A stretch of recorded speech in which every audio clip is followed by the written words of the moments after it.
Welcome back, friends and fans. Beside me is the Breville Barista Express, probably one of the most popular coffee machines out there.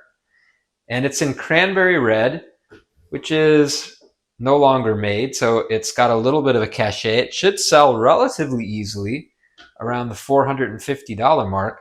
But in this video, I'm going to be explaining to you why I will never buy one of these machines to fix or for myself ever again.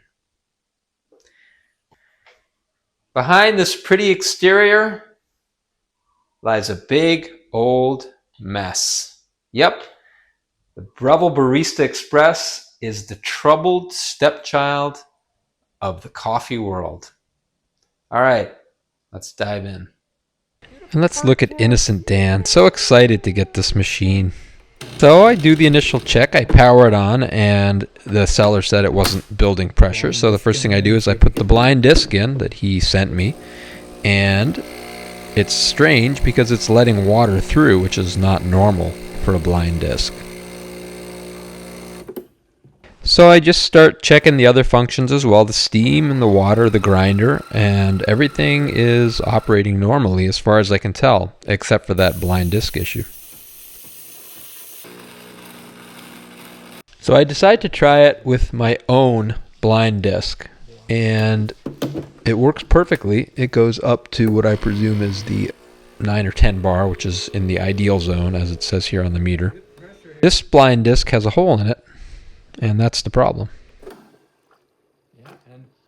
So now I'm elated. I've gotten this machine for relatively cheaply because the seller said it wasn't building pressure.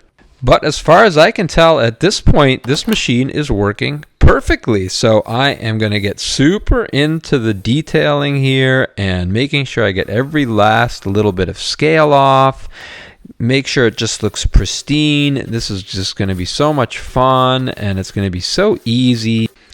And so at this point, I'm kind of thinking to myself, well, there's really not going to be a lot to show you in this video. So, well, here's me kind of giving it a clean, taking out every little rusty screw.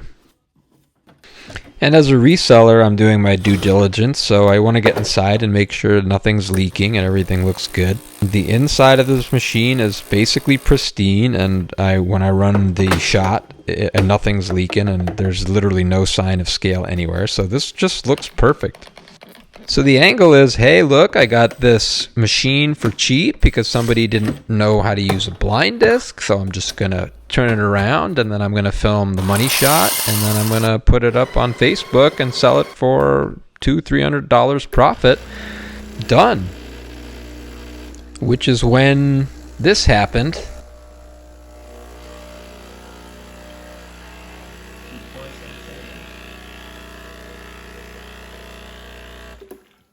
So I went as fine as I could, and it happened again. And then I adjusted the burrs, and it happened again, and again, and again. So I dismantle the grinder and give it a real good clean. And it happens again. I ordered some new burrs, and I put those in. And somehow it's even worse. So I'm catching on that the grinder is the issue here. So for a sanity check, I went and ground on my own grinder, and the shot came out just fine. So at this point, I'm really just clutching at straws. Now, don't do this at home because this wasn't the problem, but I'm looking at this thing, at this burr holder, and I'm thinking, well, it's protruding a little bit. Maybe I should sand it down. Maybe it expanded because of heat or something. And I've blown through like a pound of coffee at this point, so I'm thinking, okay, I'm going to test it and just look at the grinds, make sure they look fine enough. And unfortunately, they don't. I'm like, all right, grinder, you're coming out.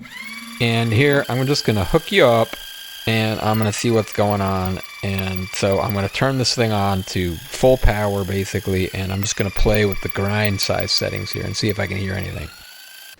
And then I'm like, well, maybe the power from the machine is not enough or something. So I hook it back into the machine in this kind of Frankenstein connection, and then I set it to start grinding, and then I play again with the motor, and maybe I hear a little difference, but nothing really significant. So I decide to check everything out in super slow-mo, and it's at this point that I become convinced that the problem is this little wobble in the middle.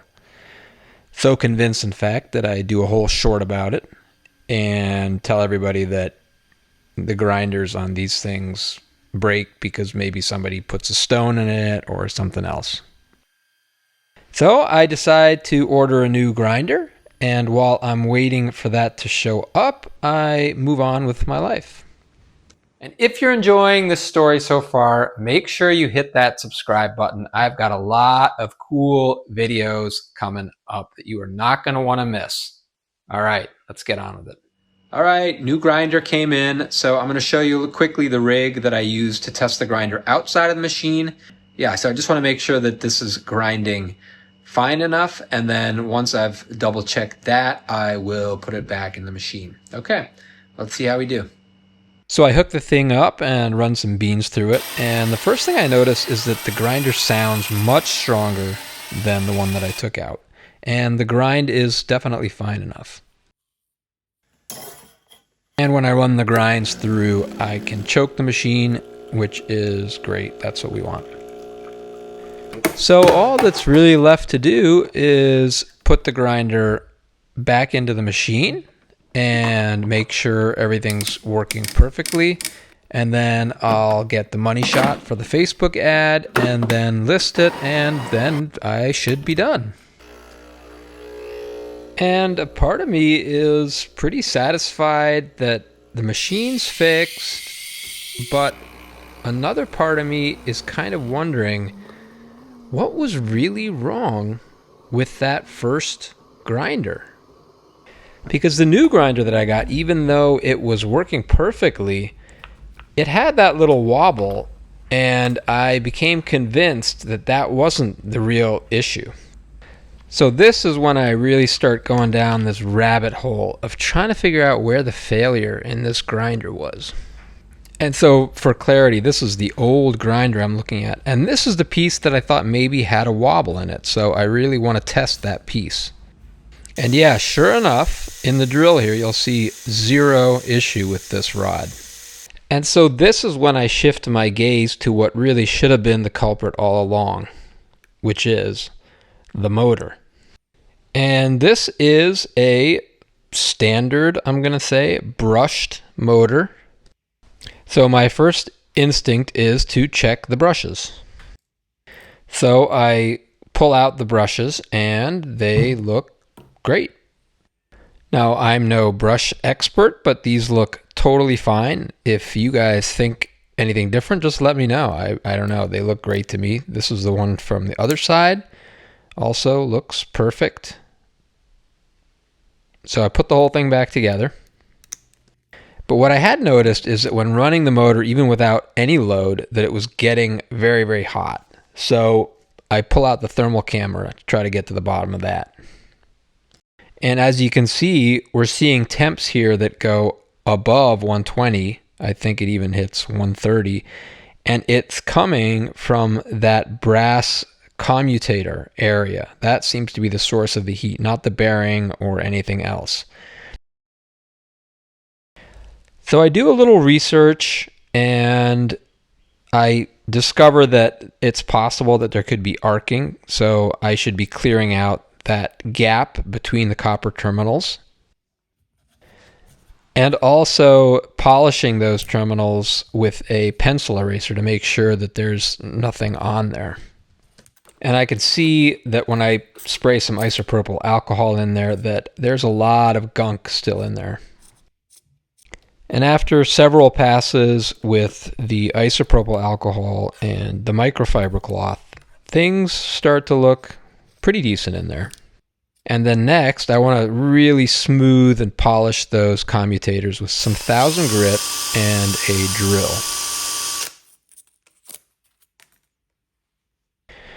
So it's time to take it off and run it again on the thermal camera and see if I can see anything. And I'm pretty pleased because it looks as though the thermals have definitely improved.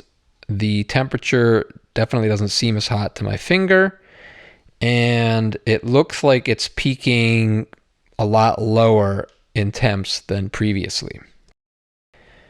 That said, the temps still are going higher than they should be, I think, on a motor without load. So here you can see it's kind of hitting 100 maybe.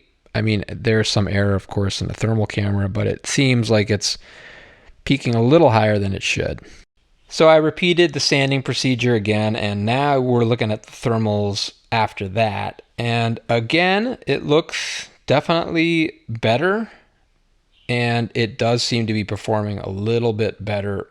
I'm looking at temps now here, 70, but it is heating up.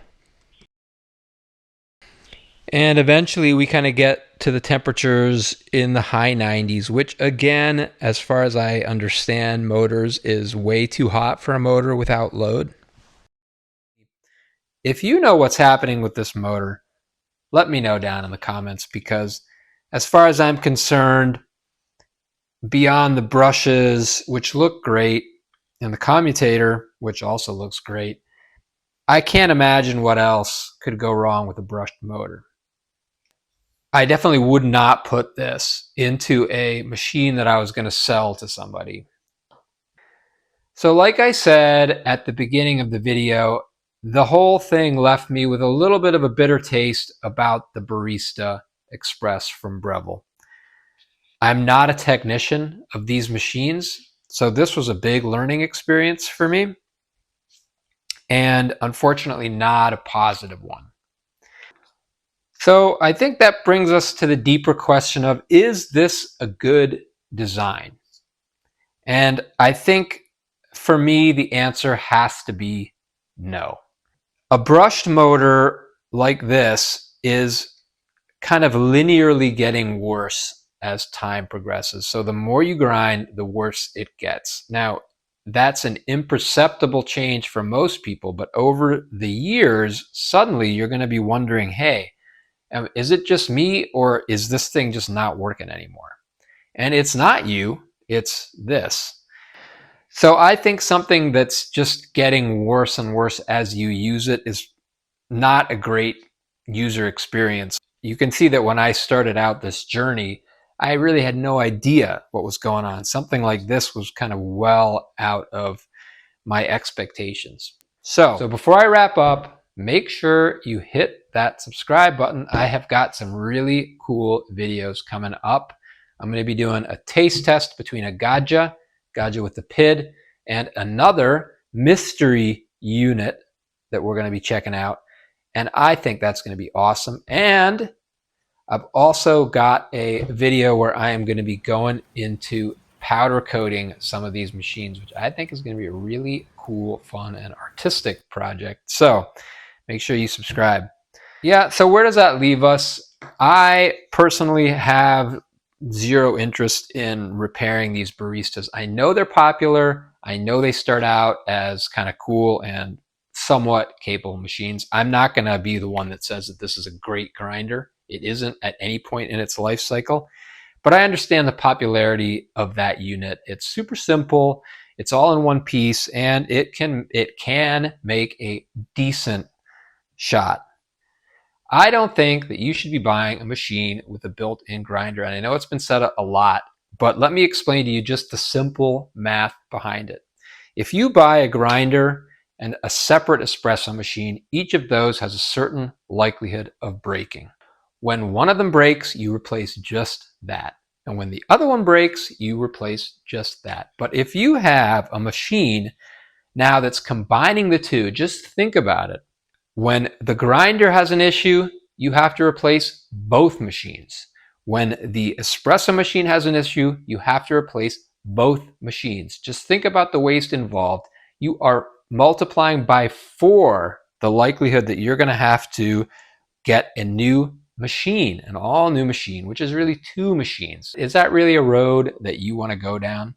I mean, what's your answer? All right. Well, on that note, I will say goodbye, and I will see you in the next one.